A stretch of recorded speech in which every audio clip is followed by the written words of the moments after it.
發生俄烏戰爭咧，就嘥好多錢走去打呢場仗，但係想盡辦法，拜登係想整冧中國，佢冇諗過咧搞好美國自己嘅債務。表面上好似癲癲地啊，人哋又都話佢背後咧就唔係有 deep state 啊，係有邏輯嘅。我當然係相信有邏輯啦。你作為一個讀科學嘅，Donald Trump 嘅 policy 對本土有幫助，但係嗰個 backfire 咧就係對於喺國內喺本土裏邊嘅族與族之間嘅嗰種 attention 咧係 increase 嘅。大家好，歡迎嚟到我哋第二集嘅洞察世情，我係 Anna 老師，你哋好。咁你今日咧，我哋好榮幸咧有3位嘉賓喎，我哋係有哲學家、歷史嘅專家梁博士，仲有我哋嘅物理同埋教育嘅專家曹希全博士，跟住仲有我哋上一集都見過嘅讀管理學嘅徐樹全博士。咁我哋今日咧其實都見到咧，今日嗰個新聞啊，都係講關稅升級，令到我哋嘅中美關係甚至全球嘅關係咧都非常緊張啊！咁之前咧我哋講嘅時候咧，就好似大家都好似跳緊呢個華爾茲舞咁樣樣，但係你一步我一步，咁仲睇緊大家點樣去對應呢件事。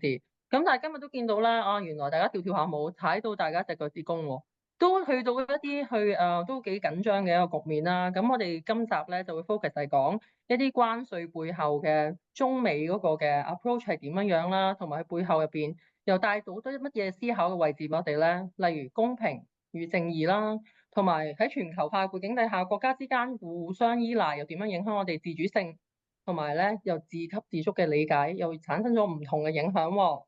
咁更加嘅就係長遠影響啦，同埋我哋嗰個人類共同命運啊！即係如果呢個係一個經濟貿易戰嘅話，會唔會衍生一場真係嘅第3次世界大戰咧？都係我哋好憂慮嘅一個地方嚟嘅喎。咁咧，你頭先講到嗰個跳舞嘅問題咧，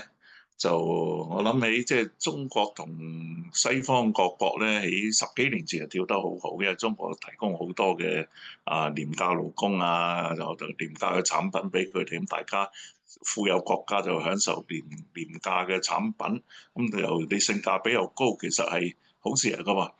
咁但係咧，即係美國而家點會忽然間有啲咁複雜嘅情況咧？咁最主要就係因為美國開始面臨危機，特別拜登呢4年咧係冇去固本培元咧，整翻好美國嘅經濟危機，反而加重咗。因為咧係發生俄烏戰爭咧，就嘥好多錢走去打呢場仗，但係想盡辦法，拜登係想整冧中國，佢冇諗過咧搞好美國自己嘅債務問題，結果債台高築啊，36萬億啦。咁啊，而且咧，美國咧開始入不敷支啦，即係你嘅收入係唔夠支出咧，係有個危險嘅。呢個危險性就係話咧變成一種嘅龐氏騙局噶咯。你又借債嚟到還債，你一借債你自己收入唔夠，不斷借債，咁一路加上就唔掂嘅。咁就喺特朗普2016年咧競選嗰時都成日係強調過㗎啦，全球化咧係會導致呢個製造業衰退。即係美國就係衰退啦，就業流失，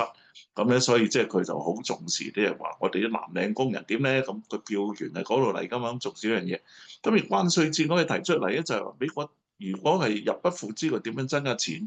咁我諗到一樣嘢啦，即係話通常係加稅就搞掂啦。咁但係你加稅冇人選你㗎啦喎，咁佢反而要減稅啫嘛。對於有錢佬減稅喎，一啲勢力範圍喎咁。咁你而佢咧，即係唯有加關稅啦。關稅表面上咧加人哋啲稅啫咁，但係其實關稅咧，佢入口嗰陣時咧，俾關稅嗰個唔係中國啊，或者越南呢啲國家，喺墨西哥，而係美國嗰啲買嘢嘅公司自己俾，其實都係羊毛出在人身上。咁所以咧，嗰啲錢咧，即係話你一自己個公司買入嘢關稅貴咗，咁佢啲人咪貨價貴咗咯，咁就會好有可能咧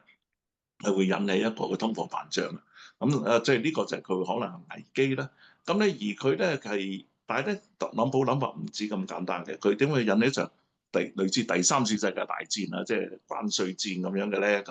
咁就係即係佢而家即係各國嘅勢力咧，就唔係用軍事嚟解決，一軍事就玉石俱焚，大家都死晒，淨係烏克蘭啊冇用核彈都大家都死好多。咁咧即係特別中國呢咁強嘅國家，即係唔可以同佢有戰爭嘅，即係嗰種戰。但係用經濟戰咧，中國仍然有強有弱嘅地方啊。咁但係中國金融嗰度弱啲嘅，咁但係咧即係佢嘅工業產品好強嘅。咁美國金融強，工業產品弱啊，即係呢個會唔會啊？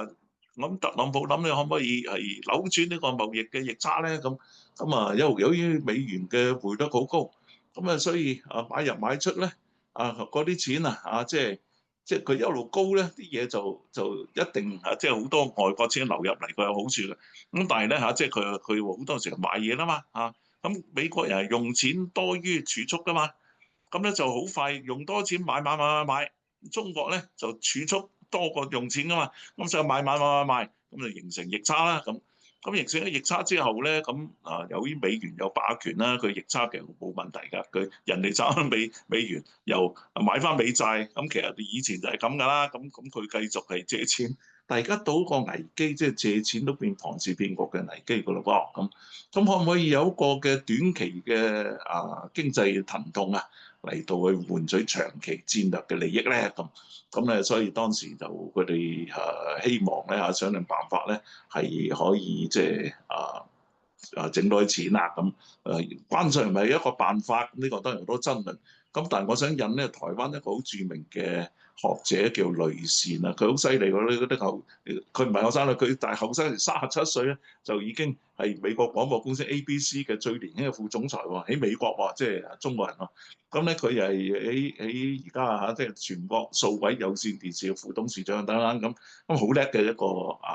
好有學識嘅女性啦。咁咧佢就提出一個觀點，我覺得幾有意思。個特朗普咧有少少混淆咗財政赤字同貿易嘅赤字，即係話咧財政赤字點嚟㗎？係因為政府效率低落同埋過度嘅浪費造成。呢個就係揾馬斯克斬先啦而咧美國咁多軍事基地又打仗又有時喺北約即係如果佢參與北約去搞烏克蘭打仗咧，佢都有好多嘅參與，即係嘥好多錢。咁咧所以係個問題就係話用咗好多錢咁就係赤字好多嘅，而且佢仲係減有錢人嘅稅添嘛，即係咁呢咁多嘅問題咧，就會造成掠奪他人但係咧而家咧，佢對於呢個亂局咧，佢就唔係佢掠奪他人形成，係人哋掠奪佢。佢話因為有經濟逆差，有經濟逆差好正常嘅，因為你買咗人哋嗰啲廉價又貨價比高嘅係好事嚟㗎嘛。但係咧，佢而家就你咧即係蝦我哋你係有好多嘅欺騙即係甚至話咧即係有補貼咧等等咁。每個國家經濟制度唔同咁你又鬧人哋國家嗰種制度，咁然之後咧就認為咧買一啲嘅平貨即係其實本來佢貿易利得嚟㗎嘛，佢而家就賴咗話咧係即係人哋國家唔啱咁就唔止中國喎，咁歐洲加拿大墨西哥個個都有即係美國係貿易差對佢哋，咁個個話我話佢美國係俾佢蝦咗啦，咁而家咧我要咧打翻轉頭咁，我覺得咧其實佢係混淆咗咧呢個嘅財政赤字同貿易赤字嘅，而本來大家都買賣係大家有利，咁佢而家就想用自己嘅難題歸俾即係人哋咧。咁就希望甚至引起重新洗牌，引一個亂局如果因此經濟大亂咧，咁可能會引起某啲嘅衝突戰亂咧，再重新洗牌，重組世界，可能就會有咁樣嘅可能性嘅。咁所以而家咧，我哋就要即係睇睇下一步有啲咩嘅發展啦。梁博士啦，你講嗰個其實佢係可能混淆咗嗰個嘅即係個問題嘅原因啊。其實原因可能其實美國咧個消費主義盛行consumerism， 其實 materialism 都係嘅，一路影響緊我哋人類心靈嗰個嘅平靜啊。因為你外在嘅好多嘅時候啦，因為本身我自己都係一個消費狂嚟㗎，曾經咁成日都買，咁其實會唔會買到咧，連自己咧都真係冇咗，即係一個人生入邊嘅 focus 咧咁樣。而特朗普呢一招咧，佢而家將呢個關稅提高，會唔會真係俾到佢自己美國嘅一個國家人民嘅驚喜咧？令到美國人最終會發現，咦，啲嘢貴咗喎，我哋係咪應該唔好買咁多嘢咧？會唔會令到個消費主義會下降咧？咁或者又會唔會令到美國人重新思考？其實你中國做咁多嘢出嚟，雖然佢賣得平俾你，其實都係血汗工場嚟嘅喎。人哋真係起咗之後，人哋不斷咁做，咁到今日佢有啲收成嘅時候，美國人又見到啊，不如等我哋做翻工業啦，咁睇下由美國人裏邊會唔會又真係會 educate 到嗰班人係又真係可以做翻藍領，又好 humble 咁樣由零開始做到一，咁一到二咁樣樣啦。咁我哋又不如問下我哋呢個咁嘅驚喜咧，係咪太過多，即係驚多過喜啊？Ethan 頭先講到即係一個 point，即係話美國而家個情況嘅嗰個 deficit 咧係點樣啦？嗱，我又站在喺Donald Trump 嘅立場講下啦，即係我又大家可以 play around 嗰個我哋大家之間嘅 role 啦。咁而家喺市面上，即係好多嘅博主都係對於Donald Trump 佢呢個全球關稅有好多意見啦，特別對佢個 chart 真係好有意見啦。嗱，我就唔評論嗰個 chart 先嚇，我就覺得佢做咗呢個 chart 做得相當之美麗嘅。點解咧？佢能夠用好簡單嘅言語，能夠解釋俾佢聽，我 charge 你幾多錢。嗱，佢呢個思維咧，喺從一個 presentation 嚟講咧，我覺得佢嘥咗好多心機。點解咧？係好用好簡單嘅方法解釋俾你聽。我咧就 charge 你咧嗰個嘅逆差嘅 percentage，跟住我減半，咁啊全球 apply。咁嗱，好多人就話去 question 佢哋話佢呢個思維係點樣？呢個係一個經濟上嘅問題啦。但係我哋暫時唔好評論呢樣嘢，因為喺市面上咧都好多人已經評論過。但係我反而覺得佢做呢個 presentation 咧係做得相當之好嘅，即係全球都知道佢哋會俾 Donald Trump 係 charge 幾多錢。第一呢個 number one point。咁但係第二個 point 嘅話咧，其實頭先阿燕成都講過下，即係話因為美國咁多任嘅總統又好，即係話咧造成到今日嘅美國嘅話，如果我係 Donald Trump 揸住即係咁高嘅民望嘅話，我想美國 great again， 其實佢想做啲咩咧？其實咧，我想 bring 一啲嘅 information 咧，係回應緊，即係其實台灣嘅阿靜姐或者我香港好多嘅經濟學家，其實都係講好多 similar 嘅嘢嘅。嗱，我舉例啦嚇，而家美國嘅 deficit 係 1.7T 啊，然而咧，佢哋嘅需要嘅話咧，假如美國需要咧，係能夠有個比較即係話佢哋嗰個爭錢嗰個或者佢嗰個deficit 咧，個上限係幾多咧？如果我哋根據咧就 MMT 咧叫做 Modern Money Theory 嘅話咧，個 formula 計嘅話咧，美國大致上每年承受佢哋嗰個嘅 deficit 咧係1.27個 T。咁即係換一句説話嚟講咧，而家嚟講美國嘅話咧係大概係 over 咗大概係0.5個 T。咁所以啦，如果 Donald Trump 咁點做咧？佢話嗱咁樣嘅話咧，我點樣能夠喺我嘅任期裏邊咧能夠 reduce 0.5個 T 咧？咁嗱，佢就開源節流啦。開源節流嘅話，咁佢就話我就向全球徵收呢個所有嘅關稅，佢能夠增加嘅關稅咧，大概咧同埋佢包括Elon Musk 佢哋我哋所講叫做七合檔購置啦，佢自己加埋6個嘅大將咧，就上次減1萬億嘅話咧，佢總體上嘅話咧。如果我哋即係長話短説嘅話咧，佢大致上咧，佢每一年咧，佢大概可以減到係0.5個 T， 即係話回復去翻係1.3個 T。According to MMT 嘅 theory 咧，就話美國個經濟咧仍然係 OK 嘅。咁其實咧，如果大家係讀經濟或者係讀研究呢樣嘢咧，其實 Donald Trump 咧唔係亂嚟嘅，佢係有晒數據behind佢做呢樣嘢嘅，所以希望大家咧唔好覺得係Donald Trump 係無章，其實個背後係好多 theory back up 嘅。咁但係因為我哋冇乜時間去分析啦，所以我睇過數據嘅話咧，其實佢出嘅章法咧係合情合理嘅。Number one，Number two 嘅話咧，但係咧。Donald Trump 有一樣嘢咧，佢要 make sure 咧，佢嗰個 inflation 咧係唔可以超過3% 嘅，大概3至3.5度啦。而家大概2%度，我估計咧而家嚟嘅好多人問啦，如果假如佢全球關稅加埋中國大家之間嘅對立嘅話咧，係對於美國本土嘅 inflation 會增加幾多度咧？而家大概估計 under MNT 或者根據我哋嘅數據研究咧，大概咧美國咧喺今年裏邊咧可能由2去到3.3至3.5度，但係呢個係 within 嗰個 range 嘅。如果咁樣嘅話咧，美國經濟咧係有一個嘅有一個嘅唔好話叫轉機啦，但係就唔會話會 deteriorate 得太犀利嘅。咁所以其實 Donald Trump 係做緊呢樣嘢。嗱，咁另外一樣嘢我想講嘅話咧，其實 Donald Trump 而家所用嘅戰略咧係叫做以毒攻毒嘅。點解咧？其實 Donald Trump 話嗰度記唔記得啦？上次咧上幾次裏邊都有人問佢話，喂。美國嘅經濟會下滑喎，咁 Donald Trump 話：喂，要食啲藥喎，大家食藥先會好翻啊！其實我諗 Donald Trump 咧學緊中國嘅係叫以毒攻毒，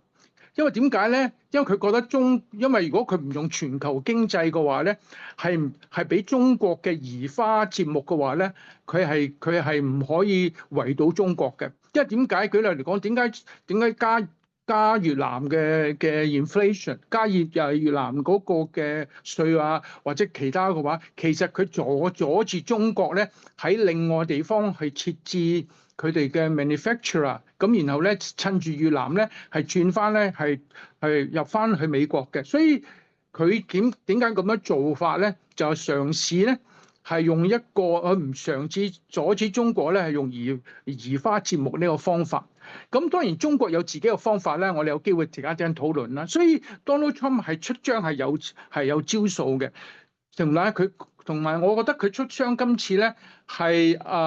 為咗個本土。你話至於會唔會變成大戰嘅話咧，我又覺得唔會嘅，因為 Donald Trump 真係我覺得佢自己咧係想令到本土咧係能夠復生嘅話，或者佢能夠再重新有一個嘅回復翻佢所講嘅美國偉大嘅話咧，其實佢係出緊一個嘅合理嘅招數嘅。咁我唔會評論其他人覺得佢點樣陰謀嗰啲嘢，我覺得我唔會嘅，因為我覺得我自己分析嘅話咧，佢出張係有合情合理嘅。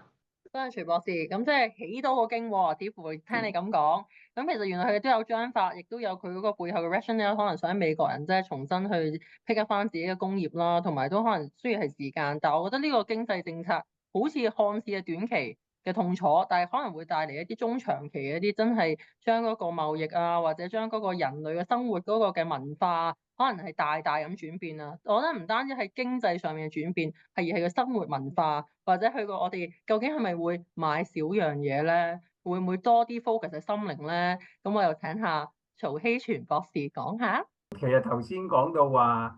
人類嗰個物質主義咧，其實呢個背後幾值得我哋去思考嘅。我諗我哋好多年都聽到中國其實係產能過剩，係嘛？我哋又聽到話一帶一路2013年阿習主席咁提出，其實更加 root 嘅 level，你有冇諗過咧？其實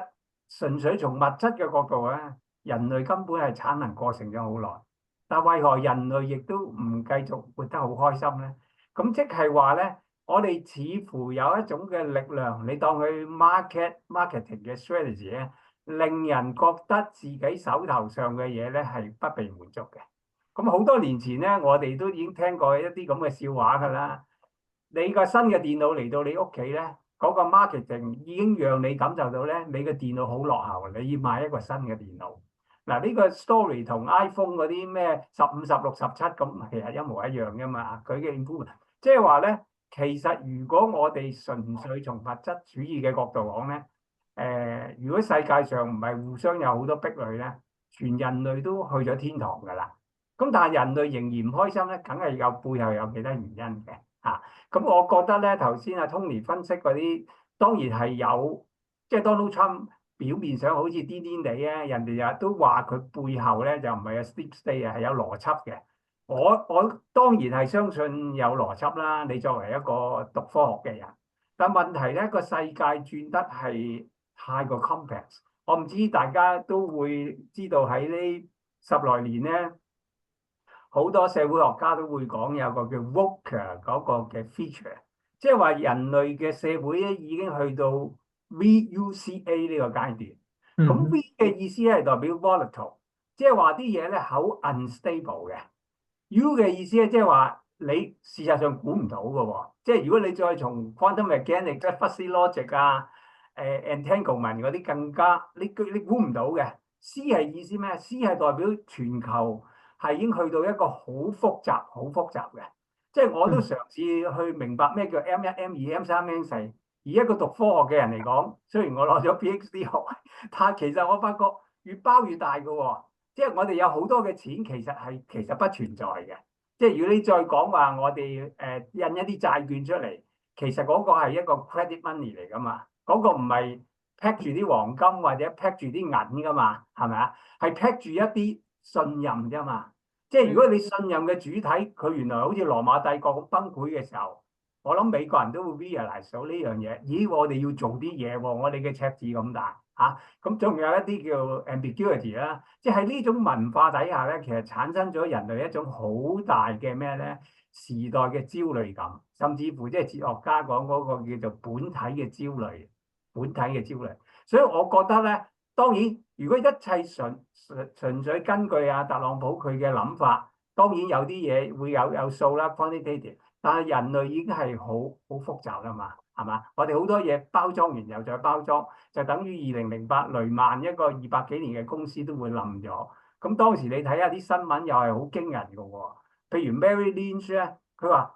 Mary Lynch 雖然冧咗啫，但係如果所有員工將佢呢幾年嘅 bonus 拎翻出嚟咧，成個 Mary Lynch 係可以復活嘅喎。呢啲咧已經離開咗我哋好基本去諗話。以前股票係乜啊？要融資，我因為呢樣嘢做得好，所以我咧需要多啲嘅金錢去發展得好啲。原來世界上都係玩緊一個極度複雜嘅金融遊戲。咁又回應翻阿梁博士講啦，如果講金融嘅伎倆，華爾街贏晒，中國一定係有排都未追上。咁所以裏邊咧一定係有好多，你話叫捉棋又好咩都好啦。即係我會覺得。當然 Donald Trump 唔係癲嘅，但係係咪啲嘢會跟住佢咁樣去諗咧？真係唔知道。或者我可以再補充下，其實我係認同兩位博士所講。我啱啱睇咗個數據咧，好 interesting 嘅。雖然 Donald Trump 係佢個 policy 係為佢美國，但係其實我想講一樣嘢咧係 interesting 嘅，就係當 Donald Trump 上任嗰陣時候咧，其實對於呢個 racial discrimination，即係話種族之間喺美國或者加拿大嘅嗰個嘅 increase，其實好奇妙啦。即係啲數據我費事嘥時間喺度講啦。其實如果 compare 喺 Donald Trump 喺佢上任嗰陣時候咧，喺美國嗰個嘅 racial discrimination， 特別對於華裔咧係 increase 到一個 percentage。係相當之高嘅，但係講俾佢聽，加拿大咧係仲 double 咗添㗎。咁所以咧其實Donald Trump 嘅 policy 對本土有幫助，但係嗰個 backfire 咧就係對於喺本土裏邊嘅族與族之間嘅嗰種 attention 咧係 increase 嘅。咁如果你想知道啲數據，我遲啲可以 provide 嘅。但係即係好 interesting 咧，我想即係回應頭先曹博士所講嘅話咧，我哋人類咧真係有時去到某個階段嘅話咧，係唔係淨係單單睇數據咯？但係特別係喺呢個和諧社會裏邊，係喺而家喺北美洲咁樣嘅情況裏邊咧，係遇到一啲嘅困難嘅。係咁咧，我想提出咧嗱，就徐博士嘅，我一直都同意，我一路評論都話Donald Trump唔係癲佬嚟嘅，佢有佢嘅理據，佢有佢嘅諗法，所以咧我都特別講到咧，係佢喺面對一個其實國家咧係有咁大嘅債務危機，有收入不足嘅時期，點樣搞掂呢個難題？咁佢想用一個奇招咁嚇。咁我又好同意曹博士咧，佢就提到一個本體安全嘅問題。呢個叫 Gibson 就係佢哋咧係好重視一種嘅即係社會學上嘅本體嘅安全。咁即係話，如果一個社會整體咧，大家都覺得係自己安全咧，個世界就好多亂局會產生。即係因為你講唔安全，你就會保護自己，就大家鬥嚟鬥去。因為全球性嗰種原本嘅嗰個穩定性，而家係受到影響嘅。特別俄烏戰爭到中東戰爭嘅爆發啊，係大家都睇到越嚟越殘忍，但係咧又好似啲強國又唔係真係做到啲乜嘢嘢嚇，咁大家打落去。咁呢種嘅唔安全感咧，係我哋呢個年代人類面臨嘅難題嚇。咁就係正如習近平主席都特別講過啦，就係話咧係喺一個係百年未有嘅變局啊。呢個變局就係話過去美國係控制世界嘅呢個霸權性嘅國家咧，咁佢係好長時間控制到世界。咁其實佢控制係有大家安定嘅。當然咧，窮國弱國就冇咁着數咁大，即係整體係冇乜較為安定。除非美國自己打仗，其他國家冇乜打仗啊。咁而咧，但係即係今次特朗普嘗試改變個情況，所以初初我都幾支持佢㗎，因為佢係將好多美國嗰啲嘅腐敗係揭露出嚟，通過馬斯克，真係大快人心啊！就係斬咗美國嗰啲咧，專出啲錢去搞亂人哋國家分化人哋國家，搞亂人哋嗰啲嘅組織啊，即係嗰啲 USAID 或者民主基金會嗰啲，佢咁斬咗佢咧，都係一件好事。但係將嗰啲傳媒，美國傳媒係好多講大話嘅傳媒，佢都話斬啦，唔知有冇斬晒，而家好似仲見緊啊。咁但係咧，即係話今次佢呢一招咧，我覺得其實佢後面係有一啲嘅真正嘅一啲顧問咧係講出嚟嘅。其中一個咧就叫 Stephen Mnuchin Mnuchin 咧，佢係都係大人物，就 Hudson Bay 嘅 Capital 嘅投資公司高級策略師啦。咁但係咧，佢一直有個要重構全球貿易體系嘅諗法。咁最緊要佢就係佢做咗特朗普嘅經濟顧問委員會主席啊。咁佢就話咧，要係希望通過咧係對外國進行商品徵稅咧，減少對企業嘅監管同發展國防工業嚟實現嘅實現一個再工業化。嗱，咁即係美國都係搞金融最叻啊嘛。咁同埋佢嘅產品係搞軍事嘅啫嘛即係賣嗰啲軍火。但係而家特朗普想回復工業喎，咁工業俾中國攞晒啦，即係嗰個世界最大工業國中國，咁佢係要希望用關稅逼翻啲回流咧咁，但係其實唔容易嘅，因為啲人投咗資去咗外國，而家你話因為關稅貴叫佢翻嚟咧，你翻嚟一樣好貴嘅話，佢係好難叫佢回流，即係呢個諗法係有佢嘅困難。咁但係最緊要就係呢個講法，基本上嚟自2024年11月咧，呢個米蘭啦嘅 Mnuchin 咧，佢就寫41頁嘅，又叫做 A User's Guide to Restructuring the Global Trading System， 即係話教你咧點樣去重建呢個嘅全球嘅嗰個貿易嘅系統。咁咧簡稱就叫海湖莊園協議咁就係因為特朗普個傾出嚟啦咁但係佢早期咧即係11月已經開始傾啦。咁呢個講法佢基本上就係話咧，要對外國購買美國國債咧，可能要有啲使用費，等你即係唔好買美國國債，越買得多嘅就越要俾息變咗龐氏騙局啊。咁咧就希望咁樣減低美元因為佢係美元太高咧，佢仍然所有問題，因為美元太高之後美元貶值咧，就係走出而家個困境啦。咁所以搞亂個局咧，就係等美元貶值啊嘛。而且仲想將嗰啲債券改到100年即係慢慢還，唔好即刻還大佬咁。仲有咧就係話咧係建立啲美國主權嘅財富基金咧，係買大量外國資產嚟逼美元貶值等等咁。咁就特別對嗰啲好似咩韓國歐洲啲地方咧，就叫佢即係你買啲百年債券咁即係有少笨一笨嘅，借錢俾你100年後先逐啲還啲咁樣咁人哋好中意你啲債息啊嘛，而家就唔係好想還個問題咁咧，我自己覺得咧，即係由佢呢個講法咧，基本上嗰個根源咧，就係仍然有啲敵對嘅意識形態。點解我覺得唔安全？因為美國嘅做嘢方式係敵我分明嘅方式，即係話你係敵人，你係邪惡嘅，我咧就係代表正義嘅，我係代表民主自由嘅。呢個就係我咁多年我睇美國最大問題嚟咁。但係佢講咗民主自由人嘅，佢做係唔係啊嘛？佢屠殺人嗰啲土著啊嗰啲嘅native 嗰啲即係印第安人啊，一般嘅，不過我盡量唔叫印第安人，呢個歧視性嘅講法，即係屠殺嗰啲嘅係相當，即係我做咗個成全面嘅歷史研究，係呃咗佢好多。咁過去你民主自由人權，原來個人權係嗰啲嘅原住民冇噶噃嚇，係白人先有。嗱咁嘅時候，你又唔係真係民主自由人權，咁你叫人哋行民主自由人權，你自己又唔係行，咁呢個就係問題。咁但係佢一直以來，佢例如對原住民也好，佢對呢個墨西哥過去，即係佢侵佔呢個呢個加利福尼亞州啊，同埋呢個嘅德州啊等等，又係引動內部革命，又搶咗啲地方，佢嘅手段都好犀利。始終係以強凌弱，當時西班牙就弱啦，所以俾佢搶咗好多土地喺墨西哥度。咁墨西哥已經獨立咗，佢都繼續搶啊。咁啊，菲律賓獨立咗，佢都搶菲律賓，即係嗰時嚇，即係菲律賓啱趕走西班牙，啲美軍打贏西班牙，攞咗菲律賓就出兵又打佢。呢啲所有嘅做法咧，佢總有種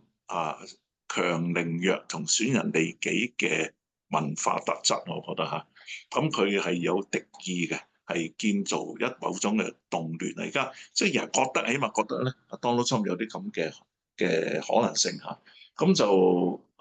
拜登就擺明都好敵意嘅，要對付俄羅斯同中國。Donald Trump 好似冇講明係咁，佢最好三分天下，你一忽我一忽。但係佢仍然喺呢次關稅戰咧，擺出種敵意性咧，係搞起一種混水摸魚嘅情況。咁咧就希望達至重新洗牌，減輕咧國際嘅壓力。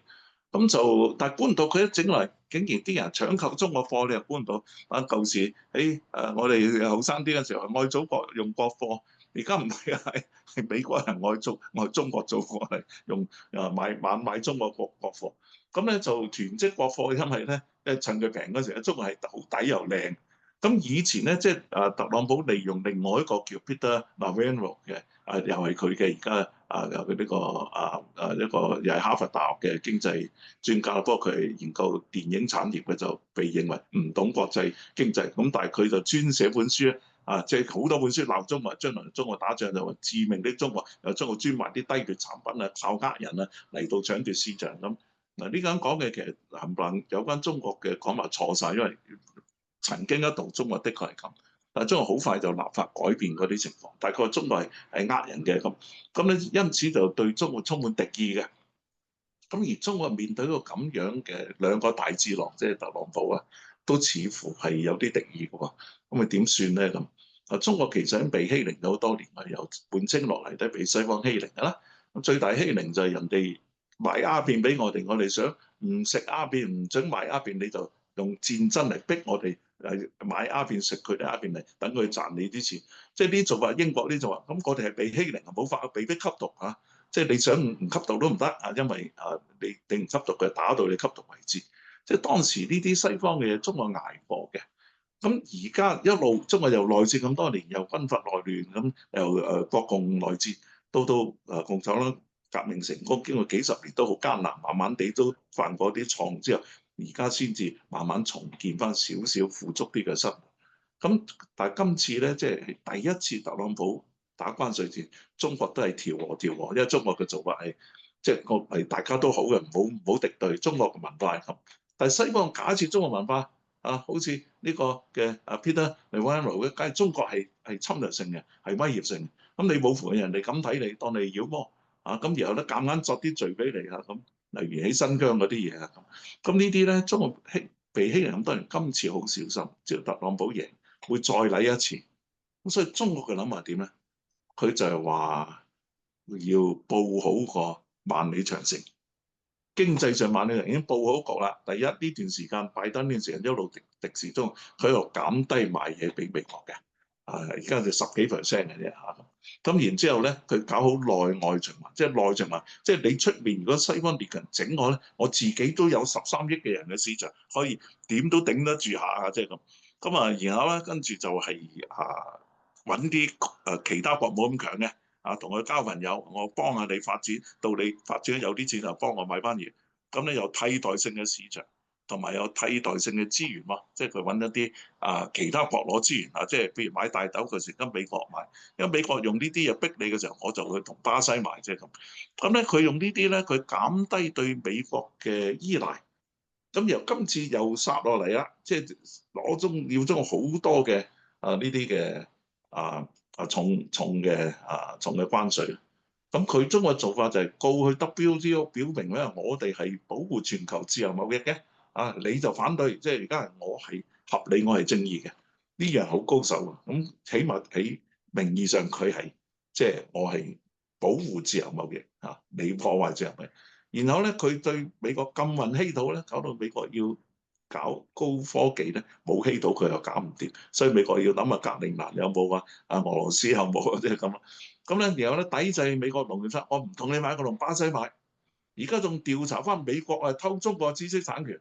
因為咧呢個 Peter Navarro 咧佢就成日中國偷美國產權身邊，話中國留學生都係間諜嚟嘅，偷佢啲嘢，要趕走留學生啫咁。咁而家咧到中國調查翻你，咁你而家美國想逼佢咧，而家就我再加啲關稅，中國照樣唔理咧，即係我冇咗你都得。咁即係呢個好似即係日本打中國打到盡嗰時，七七事變始終都要打落去㗎，一打就唔投降即係嗰種嘅係堅韌地抵抗嘅精神咧係好重要。不過咧單嚟鬥咧當然好重要咧，我哋要夠強先能夠鬥。但係最重要就係永遠提出一個繼續和平嘅可能性。所以中國成日話大家相向而行啦，做翻朋友啊，講好多次，講100次以上1000次㗎啦，同喺外交上，美國人唔睬你㗎嘛。咁但係咧，即係中國就話我哋係其實唔係敵人，不過我哋仲有好多嘢可以傾。如果我哋係搞個全球多元嘅文化，大家咧無論經濟上又好，文化上有大家都尊重對方，能夠欣賞到對方。咁呢個即係我好記得有句話講得好好嘅，耶穌講嘅，佢話咧：你若要人怎樣待你，你要先要怎樣待人。即係你想人哋愛你嗰時，你愛人先啦，係咪？孔子講己所不欲，勿施於人。然後你唔想人哋咁對你，你又唔好咁對人。然後己欲立而立人，己欲大人。我做好自己，幫到你做出啲窮國喺中國係幫佢。即係中國一直跟從翻中國文化嘅法則，再加埋即係能夠對人先用正面精神去睇。咁呢點咧，我覺得呢個方向好嘅。呢個就係命運共同體嘅方向。咁而呢個方向，但係點樣可以發展得更加有意思落去咧？咁啊，等大家講下意見。我哋都講到啦，中國係禮儀之邦啦，咁其實我哋都係真係有好大體嘅，咁我哋迎難而上，咁都係因為其實我覺得整體成個國際關係咧係緊密咗嘅，即係起碼佢今次有個 list 出嚟啦，頭先徐博士都話呢個 list 係真係充滿住成個佢嘅經濟團隊當中嘅經濟團隊點樣 draft 呢個 list，咁又令到每一個國家咧都覺得哇，原來每個國家對美國嚟講都係咁重要嘅喎，好似同中國平起平坐咁，因為之前佢會覺得中國就係一個領頭人。咁就係一個亞洲區嘅一個代表咁樣，但係今次其實佢令到成個國際關係咧，會唔會其實係個自主力係俾翻自己嘅國家咧？咁每個國家都有 say 嘅喎，咁其實每個國家都可能係一個經過一個思考嘅階段，就係我哋點樣去應對美國嘅或者中國嘅或者自己國家裏邊嗰個嘅工業咧？其實人類係咪淨係 for survival 咧？我哋即係呢個都係一個好即係令到我有思考嘅位置就係。今次佢一講話加越南關稅，咁越南就自己講啦。咁然後中國就話其實日本同埋韓國都會係我嘅盟友嚟嘅喎，但係韓國同日本有發聲明話其實冇㗎咁樣。當大家見到一啲 imminent 嘅一啲 threat 嗱，即係頭先我哋講過人類焦慮嘅時候，其實我哋係冇即係重新思考我哋本身本土經濟應該依賴啲乜嘢，或者我哋嘅國家嘅政府應該為人民去建設啲乜嘢嘅方向，或者會唔會帶嚟多啲嘅希望咧？因為其實成個國際嘅關係入邊，從以前咧即係平啲啦，咁互相依賴啦，到而家大家都好似好似有一個安穩嘅局面啦，material 又好似好豐盛啦，產能過剩添。咁但係大家佢哋思考到其實我哋係咪呢個嘅經濟政策又可能會係咪係停滯不前咧？咁又話專登可能又諗啲嘢出嚟，可能令到人類係咪會進步咧？咁其實整體嚟講，大家即係博士要睇啦，未來預報呢場咁嘅關稅嘅風暴咧，你覺得係會平息啊？定係話其實佢會為我哋帶嚟一個漫長嘅貿易爭端嘅開始咧？而呢件事入邊又係會喺一個雨季之中咧，一個暴風雨之中咧，見到乜嘢希望咧？我想回應梁博士頭先西道嗰個 Gibbon 嗰個社會學家講嗰度。其實咧我自己我哋好中意睇卡通片噶嘛，係嘛？每個人都由細喺度啊，嗰條大力水手啊，或者嗰隻咖啡貓啊等等。你有冇留意到卡通片俾你一個好大嘅平安，因為成個宇宙係 mechanical 嘅。你留唔留意到啊？一個整個一個 level system 啊，咁啊彈咗去嗰度啊，嗰度有個力啊，彈去邊咁都樣樣咧係人咧個腦袋裏邊咧係 comprehend 到成個 first cause，然後到而家嘅 outcome。但係今日嘅世界咧已經唔係咁噶啦啊！咁我記得早排睇一部書咧，就去咗西亞 Gibbon 所講嘅嘢咧，佢就話，譬如喺當40年前啦，一個媽咪夜晚突然間聽到個仔喺個房，因為打雷嘅時候好驚，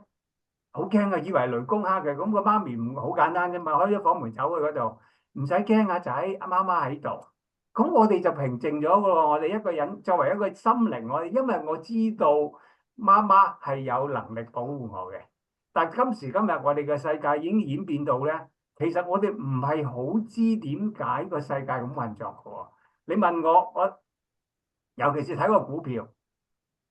有咩好到啫？點解美國會咁升嘅咧？啊，除咗呢幾個月，點解美國升咗幾年嘅咧？我啲朋友搏命話：你買美股啊，美股咋？你諗唔通嘅喎。你越有理智嘅人咧，基本上你係越唔識賺錢嘅。你用嘅理智，所以我自己覺得咧，其實人類去咗一個仍然係嗰個焦慮嘅狀態裏邊。你諗下，如果作為一個人，作為一個 individual 一個 person 嘅時候，我焦慮嘅時候，我已經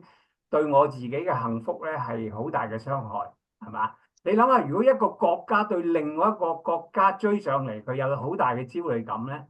咁亦都係好困難嘅。咁所以咧，我自己真係好希望咧，人類咧都係多啲向文化嗰度互相嘅衝擊、互相嘅共融，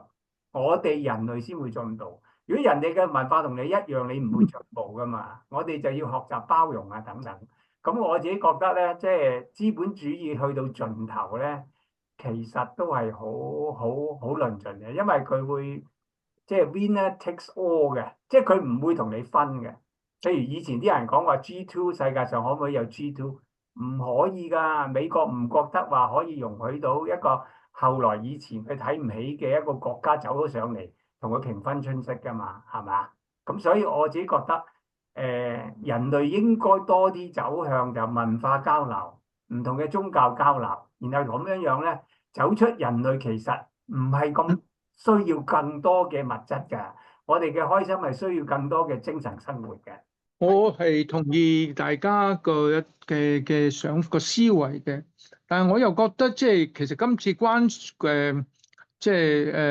稅戰咧，其實最受益咧係一啲我哋叫做 middle power 嘅人，middle power 嘅國家係應該受益係中美嘅。中美之戰咧，其實係最大受益都係應該係 middle power 嘅地方啦，因為佢哋曉得能夠左右逢源嘅話咧，咁佢哋咧就會得到應得嘅嘢，所以我又覺得呢個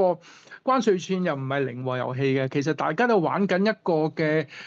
係一個好奇妙嘅遊戲啦。嗱，舉例嚟講，即係今次Donald Trump 用呢個叫做全球加徵稅嘅話咧，其實佢某個程度上係想令到中國唔可以移花接木啦，係咪？咁但係中國亦都有好多嘅招數係可以而家做緊嘅。中國而家嚟講就基本上係以和為貴啦，佢就盡量就開放俾啲中間嘅市場，俾啲middle，即係所謂我哋叫做中等嘅強力嘅國家啦。咁而我相信其實我今次嘅呢個嘅關稅戰咧，好多時候係漁人得利㗎，所以大家唔好睇得太過灰啦。咁但係美國同中國之間嘅關稅戰嘅話咧，繼續打落去嘅話，其實我覺得站在美國立場嘅話，美國其實而家嚟講，我覺得Donald Trump係想搞好自身嘅，因為如果美國佢搞好唔好自身嘅話咧，佢係睇唔到可以同中國再長期再落去嘅，因為而家我哋最緊要講就係持久戰啊嘛。咁而家我自己嘅感覺啦，我覺得美國嘅忍耐力咧，而家嚟講，而家 Donald Trump 就話，假如因為呢個嘅關稅戰咧，係要將人民嘅生活嘅指數咧係向下調。嗱，即係話鼓勵，我想問大家一個思考問題就係、美國而家佢嚟講係佢嘅生活水平係10嘅，但係假如佢跌到去7嘅話，美國可唔可以接受咧？嗱，呢個大家值得思考嘅。嗱，睇翻中國，嗱中國咧，以往嚟講咧係佢嚟講係由5去到10，但係中國過往嗰3-4年whatever 嘅個 reason 咧係跌到去6嘅，咁所以一個就係由一個美國咧係由一個10去到7，但係中國咧係由5去到10，再跌翻去6嘅話，咁但係咧大家之間嗰個承受力係幾多啦？呢個咧我哋大家值得係用有一個指數叫做 Happy 嘅指數啊，喺世界上有個 Happy 指數，就睇中國人個 happiness 同美國人嘅 happiness。咁如果大家睇嘅話咧，似乎而家美國嘅 happiness 咧係仍然高過中國嘅。咁但呢啲數據嘅話咧，大家可以自己打上去揾到嘅。咁我哋想講一樣嘢嘅話，而家美國係唔係話係完全係站咗個霸凌嘅立場咧？好多文獻啊，好多博主都話係佢做一樣嘢。係唔係咧？係可能係嘅，但係亦都相對嚟講咧，美國過往嘅50年裏邊咧，佢係做世界嘅警察。咁啊，好多人咧就都係利用佢呢個世界警察咧，俾晒面佢咧，但係咧就係做一個 free rider。咁所以咧，而家美國 Donald Trump 就話要收翻保護費啦，好多樣嘢。咁你啱唔啱係唔係我哋討論嘅問題，當然值得討論嘅。但係而家 Donald Trump 做呢樣嘢，美國想做呢樣嘢咧，係有些少覺得全世界好似欠佢啲嘢咁樣，我唔知係咪啱啦咁，但係呢個亦都係美國人嘅心態，因為最近係好多喺 Midwest 嘅人咧，佢哋自己都講過，佢話而家我哋美國人咧係覺得我哋冇以前係咁有信心嘅，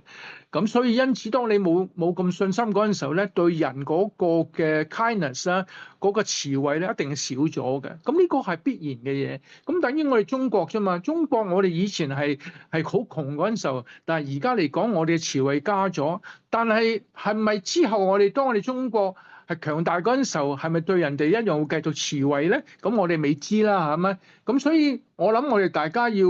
喺回應翻呢個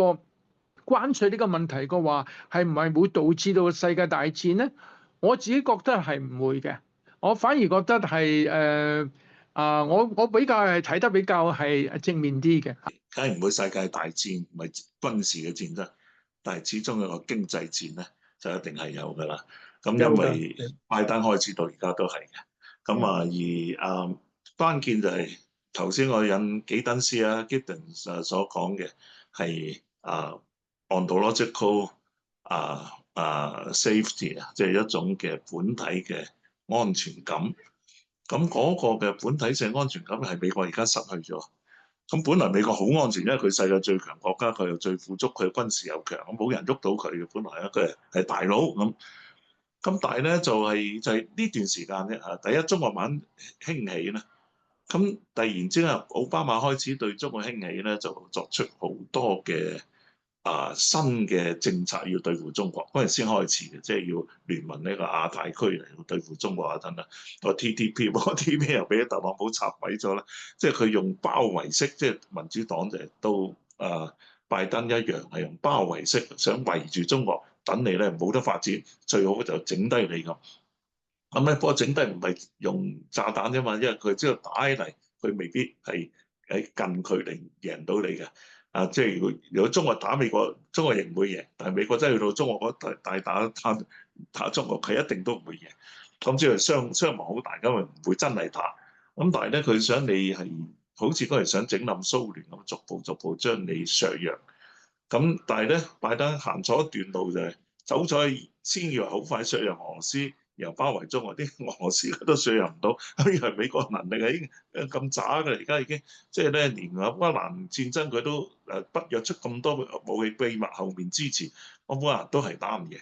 咁所以咧就呢場仗變咗係仲烏克蘭輸緊。咁所以咧呢個特朗普上場咧，就大家好唔安全咁呢個時候啊，咁所以話停止一場戰爭啦咁。咁但係而家到普京咧就同佢玩啦嚇，即係咁。咁所以咧又唔係真係話停得到。我相信咧特朗普原先咧佢係想回復係19世紀嘅美國，就係咧門羅主義嗰個美國，就係即係佢稱霸呢個美洲算啦，咁我亞太咧我去到關島算啦，咁本來想去到台灣嘅，咁但係可能佢就諗住台灣都會放棄而家嚇咁。咁就即係佢唔好搞咁多嘢，嘥好多錢啊！而家已經國際咁重咧，嘥錢係唔掂嘅。咁所以呢個就係美國咧，即係特朗普嘅睇法。咁本來諗住三分天下啦，嗱亞洲你可能中國啦，咁歐洲俄羅斯同呢個歐洲爭霸算啦咁。美國想退出，咁但係咧就佢仍然想開源節流嘅時期，節流就做得非常出色啦，即係馬斯克。咁但係開源嘅時期咧。佢唯一就係而家呢幾個嘅所謂哈佛專家咧，俾咗啲非主流嘅意見，即係好多主流經濟學家係睇唔起呢兩個所謂哈佛畢業嘅專家嘅嚇。咁所以但係即係變咗有種關稅戰嘅情況出現。咁呢個關稅戰咧就係令到大家都冇咗嗰個嘅本體嘅安全感，呢個就係最大嘅嘅問題。連歐洲而家到其他東南亞各個，連新加坡都係唔好再搞，你哋搞到大家都亂晒。以前安定定咪好咯咁。咁但係佢以為可以咁樣讓即係美國係個經濟弱翻啲之後再重新升起咧，就會係一個仲犀利嘅下一個機會。因為呢個大變局裏面，我相信特朗普我就認為佢係咁樣諗咧，跌低咗再起翻咧，咁佢先係偉人啊！咁但係如果呢次如果佢搞亂咗係跌低起唔翻咧，佢就失去咗大哥嘅地位，呢個其實對美國都係好大嘅衝擊嚟嘅。咁我成日覺得咧，有啲我哋睇嘢咧就有啲基本原則所謂啲先知都話過行公義好憐憫即係話咧，人係有公義同憐憫，但係與呢個即係認識呢個真理咧，係從公義憐憫去睇真理，而唔係用係認為世界冇真理嘅，我係自我中心嘅，唯利是圖，我就打低你為主咁。咁咧就係我覺得係西方咧嗱，我哋留學美國嗰陣時，其實美國係仲有佢嘅仁愛原則嘅，係清教徒落嚟嘅仁愛原則啊。咁但係咧就呢幾十年咧，佢好似取消緊呢啲嘅仁愛原則。清教徒仁愛原則好簡單，第一就係賺錢係啱嘅，即係唔係反對賺錢不過咧賺咗錢咧要慳錢，唔係走去縱慾揾錢嚟到嘆世界，自己咧就聲色犬馬，而係咧慳咗錢咧幫翻窮人。我覺得呢個就係美國立國嗰時候有呢個精神嘅，所以咧佢一直以嚟即係美國嘅所謂 NGO 幫窮人嗰個傳統都好強嘅。咁但係而家咧 NGO 變咗係滲到人哋國家嘅一啲工具嘅時候咧，咁就變咗第二個問題。咁變咗即係而家就變咗係即係如果霸權性嘅啲地方，佢希望人哋個國跟翻佢一樣嘅體制，呢個就係民主黨係咁諗啊，未必係共和黨一定咁諗啊。咁呢啲情況咧就造成即係大哥領住嗰班列強去七大工業國去全世界即係要掌管。咁但係而家咧，佢啲列強都開始唔係咁聽佢讀，特朗普就我歸翻美國算啦，我唔理你咁。咁所以咧就形成一個再拆散一步，令大家都好唔安全。咁大家唔安全就會引起衝突㗎啦嘛，世界嘅危機就會係更加大。咁所以我都好重視話一啲基本仁愛原則咧，良知嘅原則、仁愛嘅原則咧，公義原則係應該我哋重新講翻嘅。如果我哋文化上冇啲觀點咧，我哋就好難為人類揾到一個有盼望嘅前途。所以我完全認同嘅。例如好似嗱，你睇 Donald Trump，佢喺基督教信仰裏邊咧，佢都係回歸翻係比較係基要派嘅，係咪？對於同性戀雖然有好多人唔同嘅睇法，但係佢有佢哋嘅 stand 啦。咁另一樣嘢，雖然你頭先講到話啱啱係將就係嗰啲我哋所謂叫顏色革命嗰啲嘅組織咧，Donald Trump 亦都係佢 through 呢個即係都係取消咗啦，馬斯克取消咗啦。但係嗱，取消嘅原因喺 Donald Trump 或者係咩，佢同經濟上嘅立場，因為佢要節流啊嘛。但係問題呢樣嘢嘅話，亦都係正嘅係減低咗，即係顏色革命係危害到另外啲國嘅主權啦。所以因此嘅話，從呢個角度嘅話，美國係可能有啲嘅跡象咧，係回歸翻一啲基本信仰嘅。所以呢個我哋都唔好低估嚇。大家都知道有核子強國啦，英國啊、法國啊、中國啊、蘇聯、俄羅斯啊、美國都有。所以咧，美國係唔會同呢啲國家真係會搞得好僵嘅啊。所以就算拜登去幫助烏克蘭咧，佢都限制咗啲飛彈嗰個 range 㗎，因為佢驚真係碰觸到連俄羅斯都已經覺得話我有咩好啫，我都唔存在世界，亦都唔應該存在。呢句説話都其實有一定嘅震撼力。咁即係話咧，係令到全個世界嘅人咧，其實就話係相信核子武力係嘛？咁呢個亦都係人類嘅一種咩？咁但係如果你將世界第三次大戰將佢化解為更加一個 general 嘅 term 叫超限戰咧，其實就不斷都係開始緊㗎啦。所以有啲學者咧都已經話第三次世界大戰又開始緊㗎嘛。你貨幣戰、科技戰、文化戰等等、金融戰等等，咁其實咧睇你點睇，即係我會始終會覺得咧，其實人類會喺一個好進步嘅階段，但係我哋嘅 paradox 咧